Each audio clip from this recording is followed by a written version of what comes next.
Good morning to anyone who has already joined us. We just always wait for the room to fill up a little bit more. Hang on, did I push start? Yes. So we're just seeing who's coming, who's joining us in the room.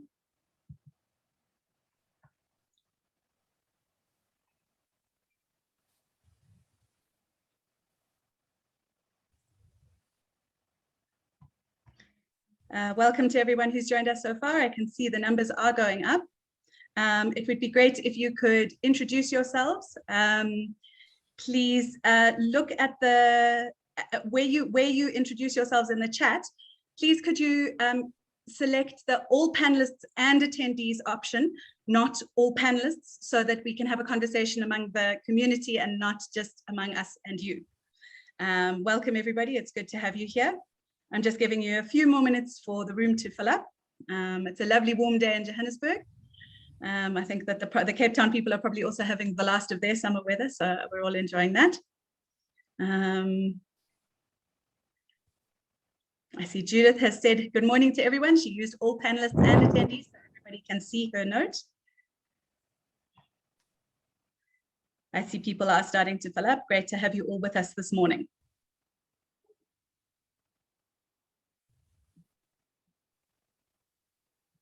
Oh, look at that. It's all going very fast now. Hello, Andre. Morning, Thuli from Forbes. Emma.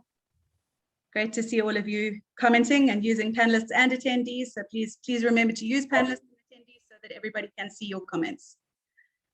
Okay, guys, I think I'm going to kick it off. So welcome everybody to the Financing Work from Home panel brought to you by SAP Concur, providers of expense and travel management solutions. In the room with me today, I have Craig Sumption, who is the Finance Director of Hatch Africa, the engineering firm. I've got Jen McDonald, who is currently the Director of Consulting at Deloitte Africa, but during the first significant half of lockdown, she was the CFO of Deloitte Africa, so she is speaking to us wearing two hats today. And Mechell Chetty, who's the HR VP for Unilever Africa. Welcome, and thank you to all of you for making the time to talk to us today. It's always great to hear about people's journeys. When I was looking at this morning, it's almost quite an auspicious day to be hosting a webinar looking at work from home, because it's the 3rd of March and the 5th of March was the first recorded case in South Africa, which is, I kind of almost got a bit triggered when I looked at that stat and kind of thought, geez, it's really been a year since we were hearing all of that, wondering when it was going to come here, it came here, wondering if it was going to take off, it took off. The 27th of March was when we started lockdown. It was going to be 2 weeks, and look at us now. Although it does seem that we took a little bit of a break in December. I forgot to introduce myself. I'm Georgina Geddes. I'm the editor-in-chief of CFO and CHRO South Africa. So that's me. And where we are now is that we're sitting with 1.5 million cases and 50,000 deaths, and those are known deaths, and we seem to be of the opinion that the case is much higher. So, I mean, it really has been a roller coaster of a year, but it's a good time to reflect on how it all started for all of us. So I think my first question to all of you on the panel would be just to start by telling us how it began for you. So as the HR and finance directors in your company, what was that first moment of, oh heck, we're going to have to do something about this, we're going to have to work out how to get people working from home, and how that went? So I'll start with you, Mechell, please. Sorry, I was just trying to come off mute.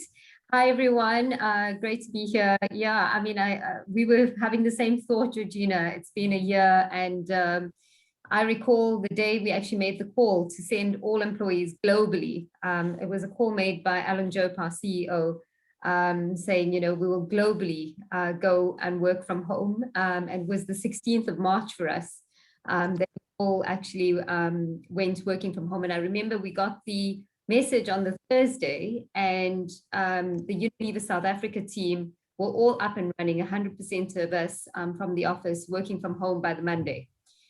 For those teams who were used to working in very agile ways, I mean, even that same Thursday afternoon, I said, unless you really need to pack up stuff, you don't need to come in on the Friday. You can start working from home immediately. So the Monday was just a marker to give people time to gather their stuff. And it's been a year that we've been working from home. We have been deemed essential services. So our factories have kept running and have been really important, and with the highest safety protocols, of course. So our factory employees still do go onto site, but we've been working entirely from home. We're now starting conversations around soft return to office practices, completely voluntary at the moment. But we'll probably only start that around the middle of March.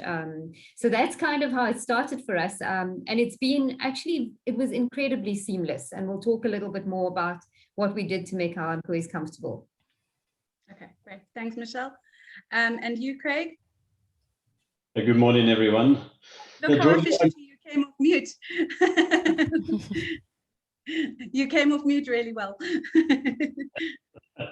We have practiced it for about a year. Yes. Yeah. I guess one of the key factors and probably one of the key terms for me has been adaptability. When we first started off, no one knew what really was going to happen or how long anything was going to happen for. And as a management team, we had to maintain that adaptability and be able to adjust and move and change certain things. We started off by starting social distancing within the office and trying to get that going before we hit the initial lockdown period. But ultimately, we went into lockdown mode and people started working from home. And we, again, similar to what Michelle was saying, we were very seamless in that approach. And we've continued with about 9,000 people around the globe working from home. And that has continued. Again, our offices are open, but it's also pretty much on a voluntary basis. If people need to go into the office at this stage for personal reasons, power issues, things like that, we have got protocols and people can go into the office. But yes, we've had to adapt and change as we've gone along right from the start. Okay, thank you. And Jen? Thanks, Georgina, and good morning, everybody. Great to be here. So, yeah, I guess heading into March last year, every organization across the globe, not only Deloitte, found themselves in what I call respond mode. We were really just responding to the crisis. We literally found ourselves overnight, thrust into, managing that continuity and, answering some of those key questions around, how do we protect our staff and our people, but how do we do so in a way that we still maintain, the essential operations and business continuity and business performance of the organization. So, as Georgina mentioned, at that point in time, I was the CFO for Deloitte Africa and suddenly had to adapt to running a finance team, 100% virtually overnight. Deloitte already had quite flexible work policies, prior to lockdown and prior to COVID-19. But I think for most, that certainly didn't mean working virtually 100% of the time. It was more around, flexi hour arrangements. I guess, as most of us would attest to, most of our, meetings and work was done in office or at the clients. And if I, think back, probably, one of the only conference calls I ever had was with some of my global counterparts. And interestingly enough, about 10 days before lockdown, I was sitting in Amsterdam for an in-person global CFO conference, learning a little bit more around COVID-19. At that stage, I think we were all a little bit in the dark around, what was about to unfold. So, I think the quick transition really sort of forced people to suddenly, set up their makeshift home offices, with the support from their organizations. I think, for me, that meant, moving into my study, a room in my house that I never really used before. I don't even think I had a chair in that room, in fact, and yeah. And in fact, it's the smallest room in my house and the only room without aircon. So go figure. And the room that I would be spending most of the next year in. And then I guess for my employees and for the organization, making sure they were set up with the right, tools. Obviously, we needed to give employees laptops that didn't have laptops, 3Gs, making them as comfortable as possible to be productive at home. But I was quite surprised at around, how seamless the transition was. And there was very little downtime, I would say, to transitioning, as Craig and Michelle have said, to working from home. We were heading into our busy season as finance, as budgets and year end. And for me, I think productivity actually increased, moving to the virtual environment. Great, Jen. Thanks so much. And we'll unpack a lot of angles that you've already introduced in a couple of questions. Craig, I'm interested to know from you so once you realized, okay, we can't just do social distancing and it's not going to be work from home for a couple of weeks, you had to set up a financing structure for working from home. So how did you approach that? Yeah, fortunately, we had a lot that was running effectively electronically, although we were all sitting in the office together at the time, but there was a huge amount that had been running electronically. So it was a matter of making sure people were set up at home. They could take their laptops and they could take a screen or two home with them, so that at least they had that working environment in place. However, they did then start to make certain adjustments.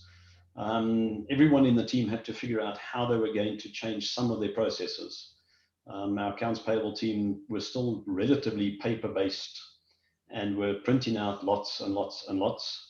And they figured out, we have to change this. We've got to get it into a process where it's electronic, and then we can send it around to approvers to check and review electronically as well. So that for me was a very good thing to see, how that switch happened, and very good now that we are using far less paper in the process. And in my opinion, a far smoother way to be doing that sort of work. We initially had questions about chairs and people wanting to take chairs home. And from an asset perspective, that was a little bit more tricky. We didn't want chairs all over the place. So we then started the debates about how people are set up from home. And the other thing we had to make sure is that people did have enough bandwidth at home. So those who did not have Wi-Fi set up, we had to then allow them to get something set up for that, so that they could continue working seamlessly. And how did you actually set up the process? So they submitted an expense claim, or?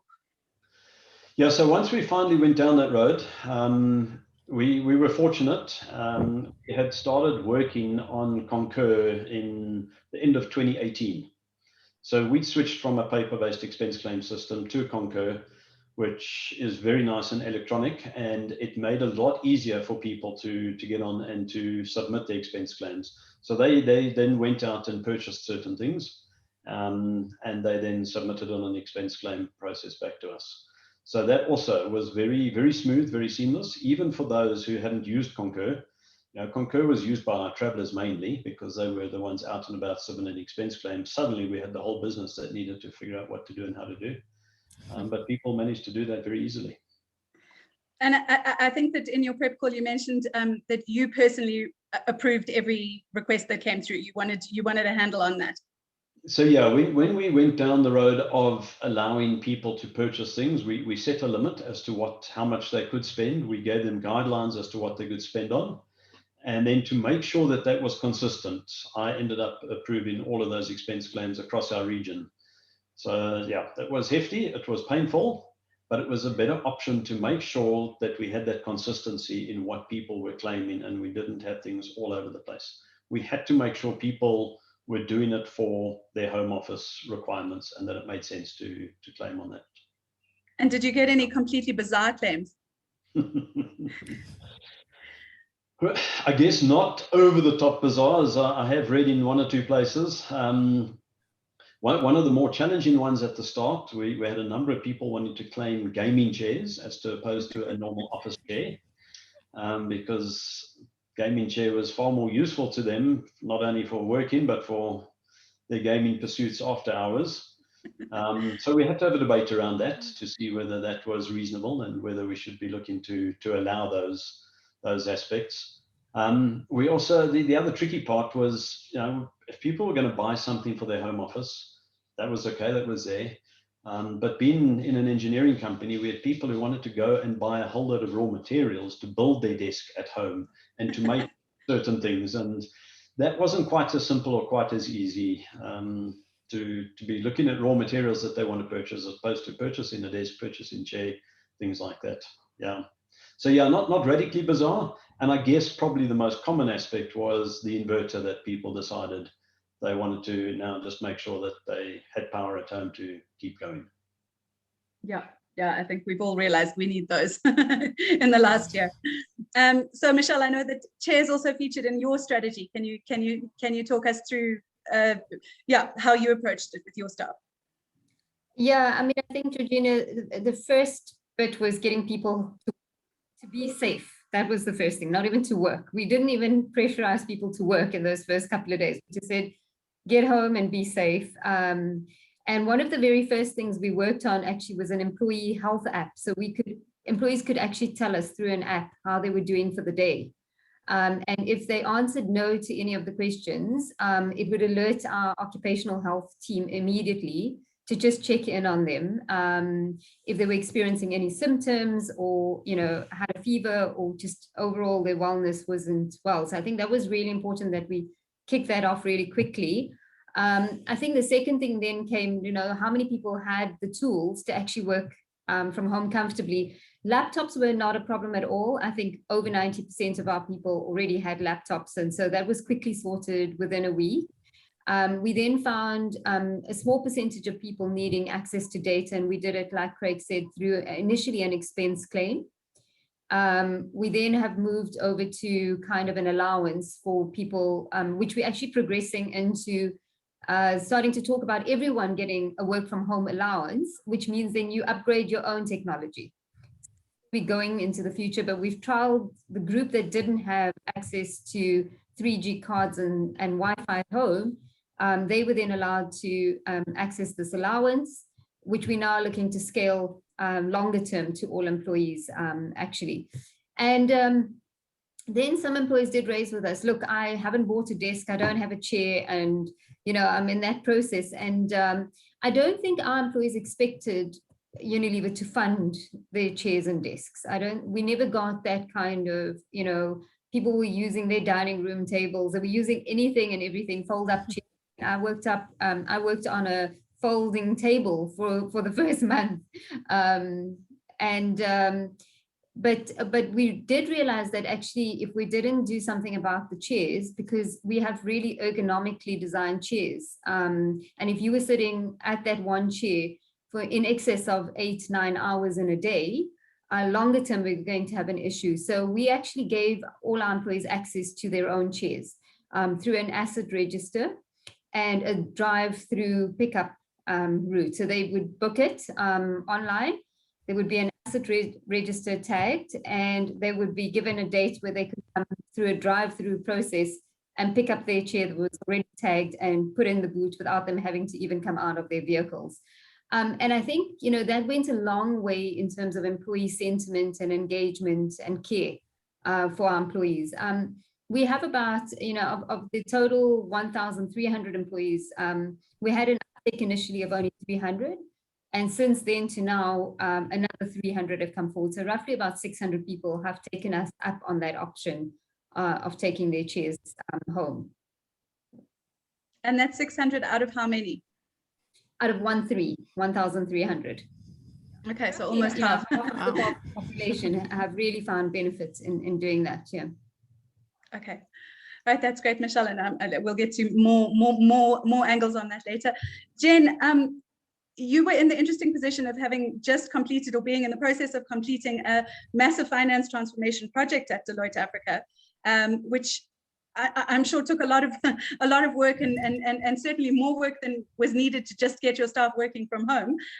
But you said that having done it really helped to benefit you when disaster struck. So I just wanted to check in about, tell us a little bit, unpack that for us. Tell us a little bit about how the finance transformation journey prepared you for a pandemic.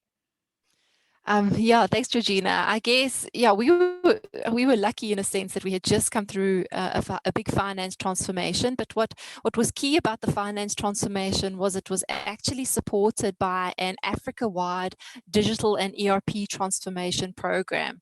And that program essentially saw our entire operations across Africa moving onto a common IT platform. So not just finance, but the entire organization.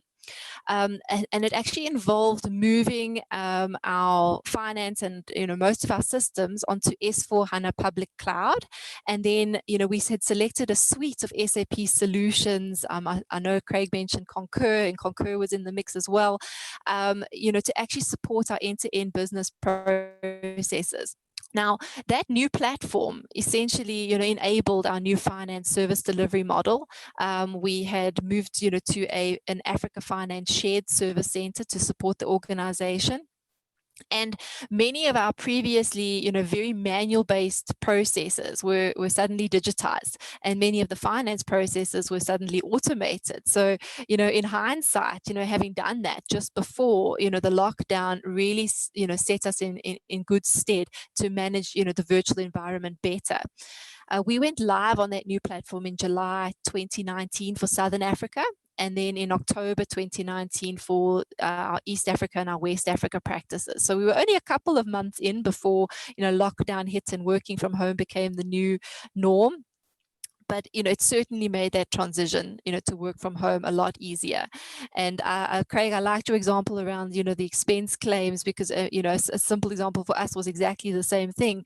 I vividly remember walking into our office, every day, well, not every day, but, on a regular basis, and having to drop my expense claim receipts in a box, at the door. And our audit department would pick them up and audit the receipts before the expense claims were paid out.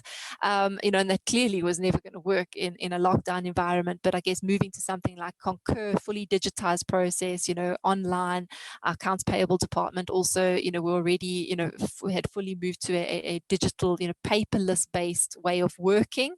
And so, so we look in hindsight and we say, thank goodness we had done that. It made the transition a lot easier. I mean, other virtual tools, and many of us can probably relate to the other virtual tools that we kind of are using. And I feel like digital adoption has been accelerated by lockdown. Things like Teams and Zoom, and I think Teams we had actually launched in our organization in the January, but I maybe had opened it up once just before we went into lockdown. And once lockdown hit, it became every day working on Teams collaboration sites, etc. So that's our story, Georgina. Great. And then Michelle, although you're speaking from an HR perspective, I know that you had to work very closely with finance on a lot of things, and there were lots of broader financial considerations in the year of working from home and dealing with the pandemic. So can you touch on a few of those for us as well? I mean, I think one of the big decision points we had to make very early on after working from home is we pay out salaries on the 1st of April. Salary increases get paid out on the 1st of April. And when we went working from home, there was a big discussion given that we're going into the unknown and we don't know how our business is going to be affected. Do we hold off on salary increases? Do we look at it later in the year? What do we do? And I felt really passionately that we should go ahead, because I felt that our employees were vulnerable as it is. They were uncertain, they were anxious, and to hold back on salary increases, which everyone looks forward to in a year cycle, I think would have sent the wrong signals and would have actually set people into panic. So we made the choice that actually we would only hold back director level and VP level salary increases. So we didn't do any salary increases at the very top, but junior management and staff all received the budgeted salary increases. And I think that was the first moment of appreciation that our employees showed us, is to say, gosh, we live amongst friends and family members at the moment who are at home, and we can tell you they're not getting salary increases. So people were really relieved to get salary increases. The second thing that I think, being an FMCG company with lots of loved brands, we have a staff shop, and who doesn't buy washing powder and your toiletries for the month and whatever. And so our staff shop is very, very utilized by our employees, because they of course get discounted rates, which makes a huge difference in their budgets every month. And that was something we were also very concerned about, is that they would feel a sense of loss. And we decided for that first month to actually give care packs. So we gave care packs to our factory employees as well as to our staff, just a product pack that went to every employee. and then started working. You talk about forcing a digital transformation. I mean, I put in the chat, you know, things like Concur, DocuSign, everybody just went straight into it. But what we decided, we obviously are externally building an e-com business. And we said, why can't we have an e-com business for our staff members? So we now have a Unishop where you go online, you can order all your goods, it can be delivered to your home, or you can do the drive-through pickup every month. And, you know, it's those little things that have gone such a long way in terms of our employees actually appreciating that. Now, obviously, the finance people on this call will say, but then how did you manage costs, savings and so forth? One of the things that we had started doing even before we knew about COVID was we felt that our space, our office space, was too big for what we needed and too big for the kind of future work practices that we were going into. No one needed to be in the office every day anyway. So there was a lot of lost spaces. And so we had already started some work around co-sharing our office space and looking for tenants. And we were really fortunate that we had done that thinking so early on, because we actually have now managed to find 2 tenants occupying the space as we speak, which has helped with the cost management. And of course, things like travel reduced drastically. Your facilities in the office, your costs around that reduced it drastically. We held vacancies, so we didn't really go in and fill vacancies for all of last year. What we did was a whole lot of redeployments. So basically what we found is that our food solutions business, obviously because restaurants were closed and so forth, we couldn't service restaurants anymore. So we took the entire complement of food solutions staff and made them work on projects where we knew they had vacancies. So redeployment was a key way that we actually managed our costs during last year, and have taught us so much about how to redeploy staff and upskill staff to do other roles and break down tasks. So that's been really amazing for us. Great, that sounds like a very productive journey. Yes, absolutely. Craig, I know that you also kind of had to balance costs in different ways. So what were the swings and roundabouts of financing work from home, but also now, where were the gains? Were there gains? Yeah, there were. I guess the financing and engineering side of our business was just a little bit more cautious. So from a salary increase perspective, or April as well, we did not increase salaries in April, and waited to see what was going to happen with business, how our projects were going to be running, and give it a little bit of time. And 6 months later, we were then able to implement the salary increases and backdate them back to April as well for general staff. So we managed to do that in the end, although that we did delay them slightly. But yes, Georgie, we also took the view to monitor the business and not jump in wholesale and cut everywhere for the sake of cutting. Wait to see what was going on. And fortunately for us, we were working on large projects and they continued. So as a result, we continued with pretty much business as normal, although people were working from home. So we didn't try and chop down on many of our contractors that were doing work, you know, in and around the office, the gardening services and the canteen service, cleaning services, all of those. We maintained that. We kept those payments going, so that they were not affected in the process. We had natural reductions, as Michelle mentioned. Travel was one of the big factors. We got people that do travel internationally. Again, as a multinational, there's a lot of global travel. But even in traveling around the country, going to our various offices, to different sites, a lot of that dropped. So that was a huge drop that we had there. And then there were other inherent drops that came with it. Telephone calls, stationery requirements, that all came down. So we did have a fair amount of natural saving that occurred in the process. And some of that, I think, will remain even once we get back into the office full time. I don't think the travel will be as extensive as it used to be, because people have learned how to do it this way, although there is need for face-to-face meetings. So there will be a balance that will happen. But we will have that ongoing cost reduction, as I mentioned earlier, just little things like paper. You know, the way people have learned to change, there are those adjustments that now have happened and will stay there even when we're in the office. So yeah, we didn't have to make radical adjustments, but we monitored it. We knew where we could make adjustments if we needed to. So we knew what was available, but we didn't push them unless we had to.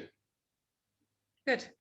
It's good to, yeah, it's really great to hear about companies that have kind of managed to make it through without too much pain. Michelle, you also mentioned in our prep call that there was you had to focus on diversity and inclusion as part of this process. It wasn't just a universal same strokes for different folks. So could you tell us a little bit about that? Yeah, I mean, obviously, the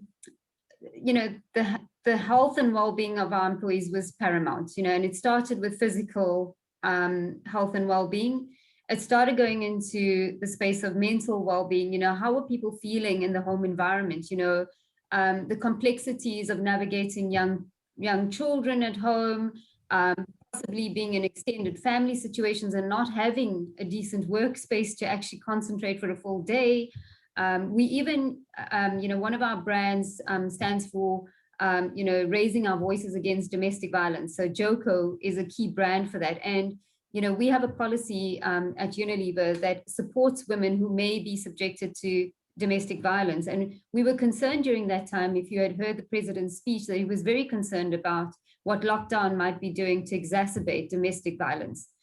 So all of that concern came into the fore. Suddenly you were in a different environment, although it was your home environment, but home stood for different things, and now it became your work environment. And we needed to be very conscious and tuning in and listening to our employees, because like you say, no one size fits all. Nobody was experiencing exactly the same thing in that adjustment, and it was an adjustment for everyone. So I think part of well-being then started going into, well, are we really creating an inclusive environment where everyone has access and can actually work in the same way? And so one of the first things that we did in terms of diversity and inclusion is we ran a masterclass for parents basically working from home, and said to them, you tell us, we did a survey, and you said, which times suit you most to be working and be online, and how flexibly would you like to work, so that we can schedule meetings according to that. And then you can work, if you need to work later in the evenings or so forth. And that was really helpful, because we realized that starting meetings before 8:30 was actually not inclusive for parents of young kids who had to, see to the morning routine or do stuff. And so we started moving our meeting times. One of the other things we did is in my diary, you'll see blocked off every day an hour that says take a lunch break. So everyone is meant to take a lunch break at that time, because it's time that you switch off, and no one should be doing meetings during that time. And that was also part of our diversity and inclusion, to say we recognize that you're going to need time out from going constantly. You have family commitments, you have to do stuff, so take that time out. And the third practice that we brought in is a learning hour. So every Thursday, without fail, a learning hour is blocked in your diary, so that you can just also take time to learn. We do masterclasses during that time. But of course, in all of this last year, George Floyd, Black Lives Matter, happened in the US, but we live in South Africa.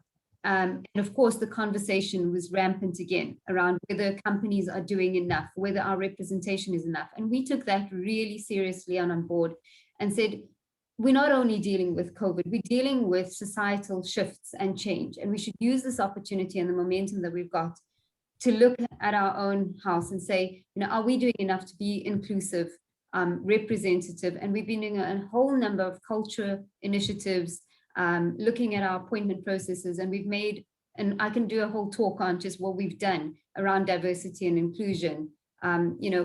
Gender has never been an issue for us. We've been gender balanced at management for 5.5 years. We don't have an issue. We're going the other way now. We have more women than men at management. But race is something that we all should focus on, and we should all look at our representation, particularly at the top. And that's certainly something we as Unilever have committed to. Fantastic. So Jen, Craig and Michelle mentioned that they had big considerations in April, just after lockdown started. You also had something big on the go on the 1st of April. Do you want to let us know how that went during lockdown? So I mean, one of the other big things that happened with Deloitte is we actually moved into our new office offices. The official move-in date was the 1st of April. Our new flagship head offices in the Waterfall City. Yeah, so 1st of April, April Fools, everyone's at home, office is in total lockdown. So quite an interesting transition there. And look, I mean, you know, that's also been sort of something to grapple with as an organization.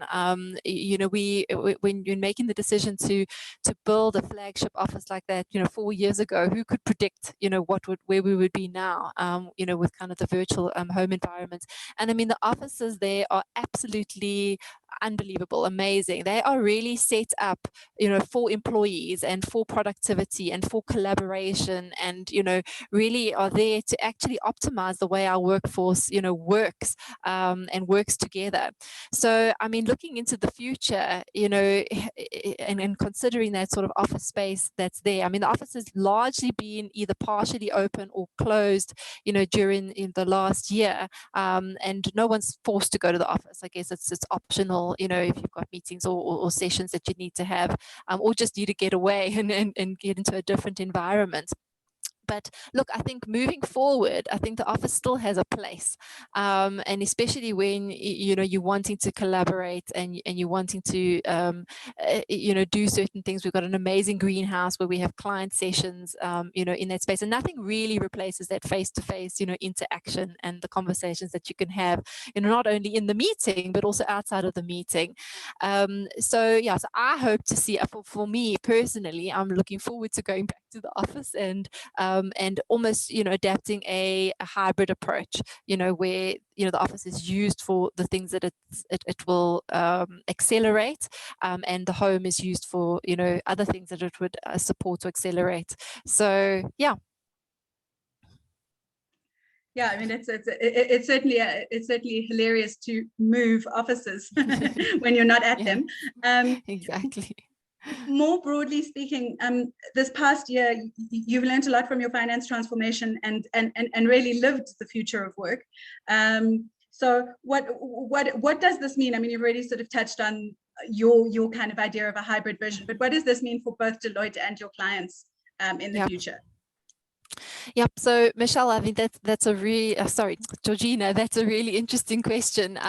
You know, and I think in the beginning I started, you know, by saying that, you know, when we went into lockdown, we were in respond mode, you know, responding to the crisis. But I guess what's going to happen now? What should organizations be doing, you know, to define the future of work, you know, going forward? And I think there's a lot that's been done over the last year, but I think when we initially headed into this, we thought it would be temporary, right? But now it's really changing the way that we look at the workplace and our workforce. And as I think you mentioned in the beginning, I've transitioned across to our consulting practice recently. And while I'm in finance transformation specifically, you know, our leaders around this future of work, you know, have some great sort of thought leadership. And there's 1 or 2 slides, I don't know if you've got them, Georgina, if you could just pull them up. I thought it would be really, you know, add some flavor to the conversation around, you know, some of the things that we're telling our clients, telling our organizations to be doing. All right. So thanks. If you just pop over to slide 2, that'll be great. Thanks, Gina. There we go. All right. So yeah, so I think, you know, we need to take the opportunity as organizations to redefine, you know, what the future of work looks like, and that requires some deliberate strategic choices.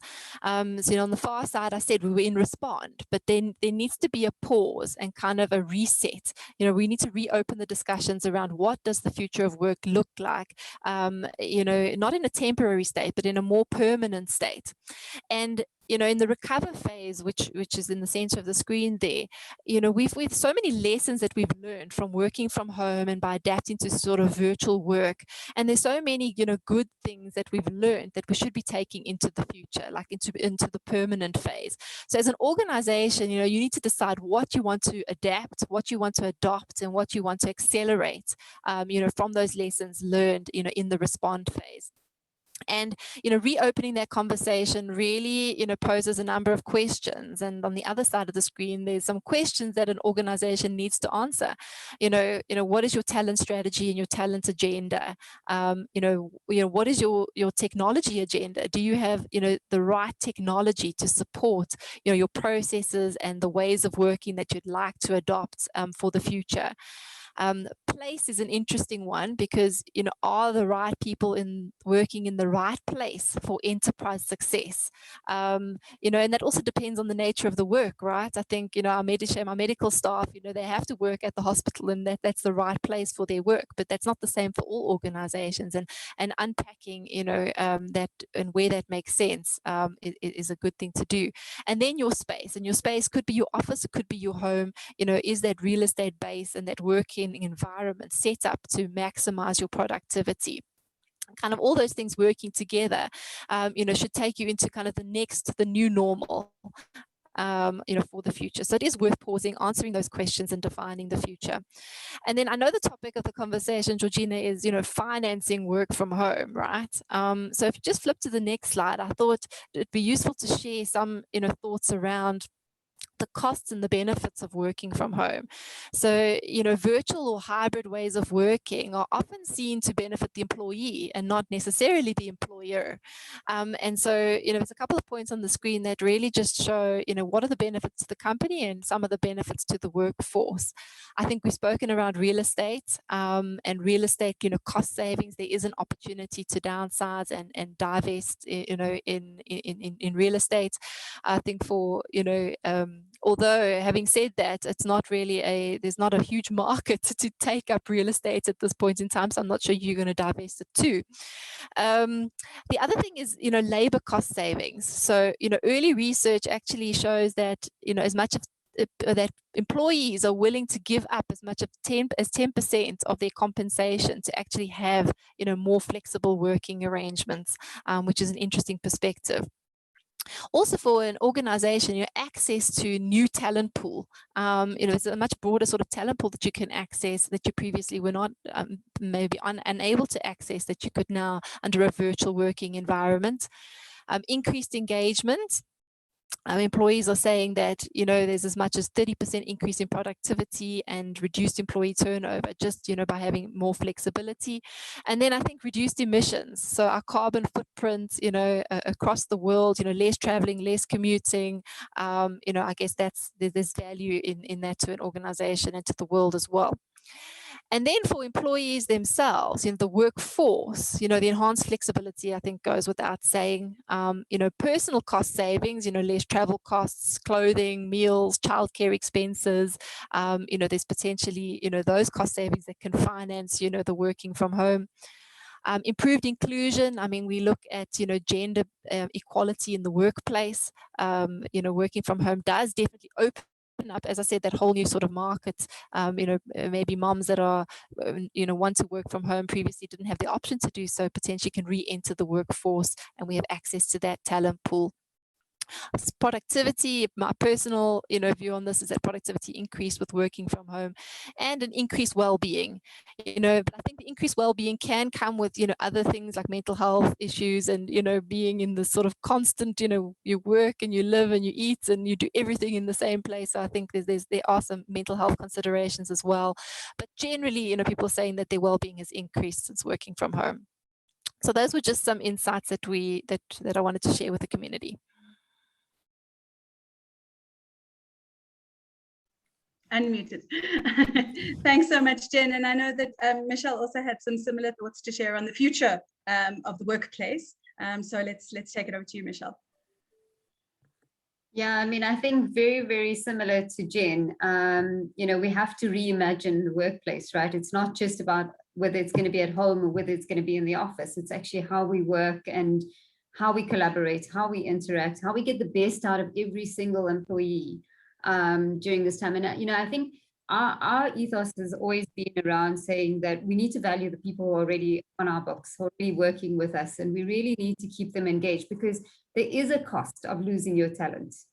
Not only do you have to go and replace that talent, sometimes at a premium, but actually the institutional knowledge, the culture that that person has contributed to.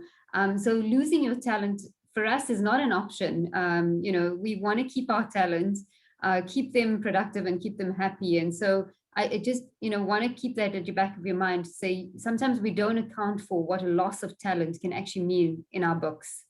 But a couple of things that we are doing, and we have already been experimenting, you might have read up a little bit about the talent swaps that we did with Dimension Data 2 years ago, where we took our graduates and we placed them in Dimension Data as employees, and they took their graduates and they placed them in Unilever.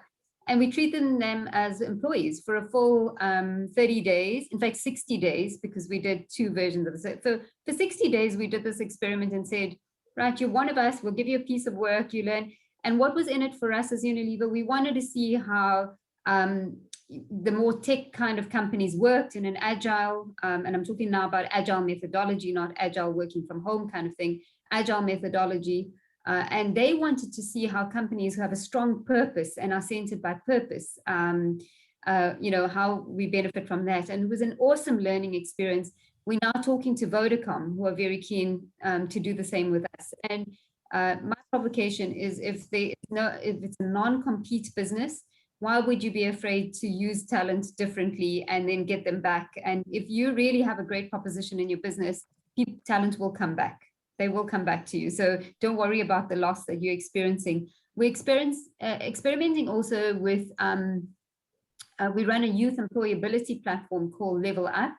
And our main aim is to give access to youth to skills, future skills like problem solving, design thinking, on a digital platform, because we find that sometimes academic institutions don't go into the future skill sets. And so we want to build that, but we want to take it further, that it's not just about giving skills, but actually building an ecosystem where we can crowdsource with students, and that way they get experience with us.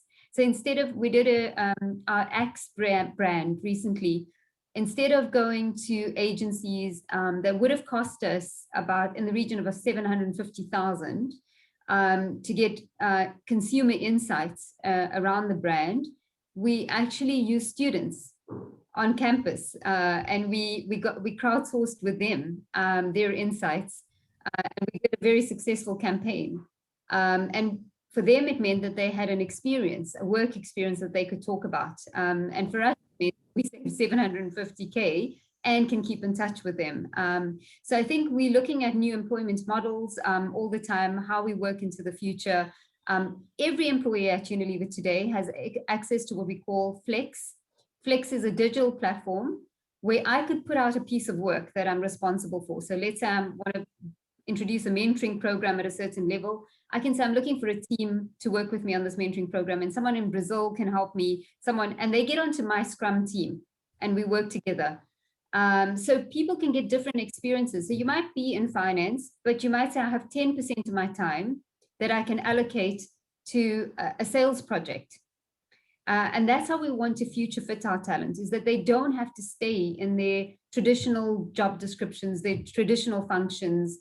They can be working in very hybrid ways. And therefore, one of the questions that I saw in the chat is, do I worry about tracking the hours that people are working? No, I don't, because they work in such dynamic teams that you'd be spotted if you're not active and productive and everything. The team will self-correct around that. You know, we don't have to monitor that. I'm more concerned that people are working too much, if anything, and that they've got to take time for their well-being. So I hope that helps, but we're very much reimagining how we do work. Okay, fantastic. Thanks so much, Michelle. You touched on that one question, so I'd just like to open it up to Jen and Craig. So Jacqueline did ask, how do you keep track of attendance in work from home, in work from home agreements, and how do you determine employee value add? So just out of interest, I'd like to hear from the two of you. Yeah, how are you keeping track of all of this? Craig, you want to go first, or should I? Okay, so I mean, I think, you know, I echo Michelle's comments around, you know, the fact that, you know, employees work in such a sort of a hybrid dynamic environment within our organization as well, that, you know, we struggle with the exact opposite, which is employees working too much and not too little. And I think it goes back to kind of having an output-based and not an input-based kind of method of measuring your employees. It's not about time spent in the seat. It's about what you're delivering, the value that you're delivering to the organization or to a client or on a project that you're working on. So I think as long as you, and as leadership and as an organization, you need to have the right structures in place that actually, sort of drive that output-based framework, and give, the employees tangible, deliverables that they need to deliver on. Then you will see, that employees are committed. They're excited about what they want to do. They're excited about what they want to deliver, and in fact, sometimes go the opposite way, and put in too many hours rather than too little. Craig, do you have anything to add? Yeah, not a huge amount to add. It's again that output-based approach. It is important to get the delivery. I do think, though, that just in terms of evaluating people, I think there will be a change that happens there, but it's probably a very subtle but very positive change. A lot of the evaluation of people can be by seeing them in the office on a regular basis, seeing how they're engaging with people, and not necessarily really looking at the output of their work. Whereas now you're not seeing that side of it, but you are focusing on output, which is what a company needs. And you're going to have more of the focus on the output in terms of the evaluation, as to how people are doing. Is the output happening? Is it happening on time? Are they getting done what they need to get done pretty much within a 24-hour period? Because we can see, we people with kids, their hours can be very, very bizarre and ranging from all sorts of different times to get their work done. But it is output based now more than anything else. And it's been tough for many people to shift their minds to that approach, as opposed to, are people working now when they should be working? Well, they could have been sitting in the office and not really working in any event. You could see them over there, but you don't know whether they were working or not. Mm-hmm. Yes, I just want to add to that, Craig, because there's something called absenteeism, which we're all worried about, that people are not, they're absent, but there's something called presenteeism. I'm there, I'm actually not productive anyway. So be careful that if you're tracking whether people have been online, I mean, they might be present, but they might not be productive. Very true. We have a question from Christopher Pierce, who says that COVID has forced digital transformation, and are large corporates like yourselves accelerating automation and minimizing staff requirements, or finding a comfortable interim? Michelle, I can see you nodding, so I'm going to jump over to you first. But the second part of his question was, how are leaders in HR and CFO evaluating this from a capital and human staff perspective? Yeah, I mean, so the easy answer is yes, we are looking to automate as much as we can, because, our philosophy again is that we want to really build future fit skill sets, right? And we want people to get into spaces that they haven't gone into and add value in different ways, rather than doing repetitive work. And so, for example, in my own function, we have what we call Una. Una is a chatbot. So you can literally go to Una and tell Una you need your payslip, and you can choose the month that you want to see your payslip. You can tell Una you want to book a day's leave, and Una will help you book a day's leave. You can go to Una and say, what is the pension pension percentage on this, whatever the case is. So typical questions you would have gone to your HR person on to answer for you, the Una chatbot actually can answer. That's taken quite a relief of workload off my HR practitioners, who can get much more stuck into performance culture work, performance coaching, change management, the kind of, building engagement plans and doing some of the stuff that they enjoy doing, right? So we are looking at automation in a big way, but only to add value in other future skill sets, if that makes sense. Yep. Georgina, I think you're on mute. The questions came thick and fast. Thanks, Jen. So I'm kind of trying to work through them, but does anyone have anything that they want to add in response to that? I just want to quickly add that the future of work is around, we talk about robotics, artificial intelligence, etc. But you cannot lose the human touch. So the future of work is really about, how are we going to work with robots and people, together? And the idea is not to make, people redundant. Humans will always need to be involved. It's about changing what the humans do and what people actually bring to the table. And for me, that's quite exciting because it also, from if I was an individual, it means that I'm not going to be doing mundane, boring, tasks. I'm actually going to be, striving towards the more sort of value add, advanced skills. And so, yeah, so that was just my comment. And Craig, I saw you also had something to. Yeah, thanks. I just wanted to add in there, yes, automation will be important, but as Jen said, human interaction is vital. We bring on about 30 new graduates every year. Graduates need to sit amongst people. They're not going to learn and inherently pick up things by being remote. So our philosophy is to be back in the office. And in addition to that, we also have people that move to different project teams from time to time.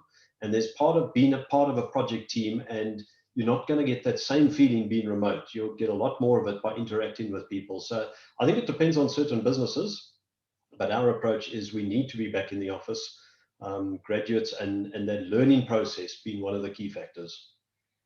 Okay, great.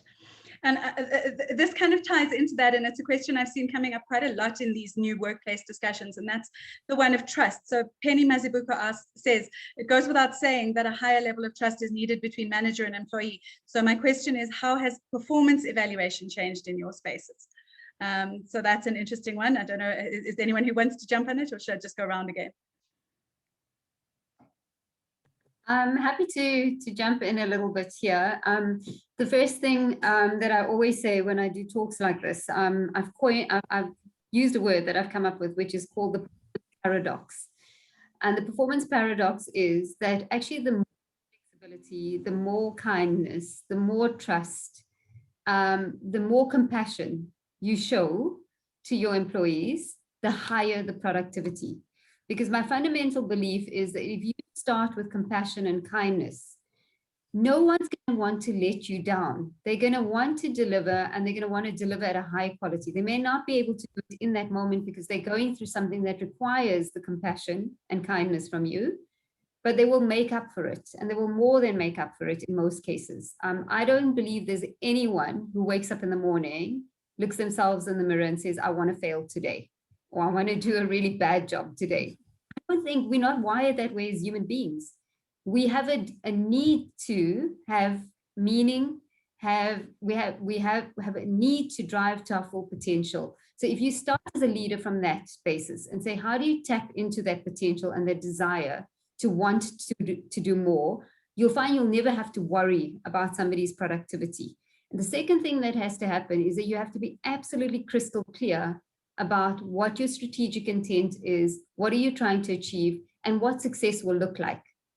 And then trust that somebody, if you've been clear as a leader, they will find a way to get to that outcome with your guidance. And the third thing is to give psychological safety, that if they're stumbling into a roadblock or a barrier, that they can come back to you and say, I'm not winning on this. I don't know why. Can you unlock this for me? I haven't received an answer to my email, or I didn't get the support I wanted. And that's your role. Your role is as a leader to unblock barriers for your team.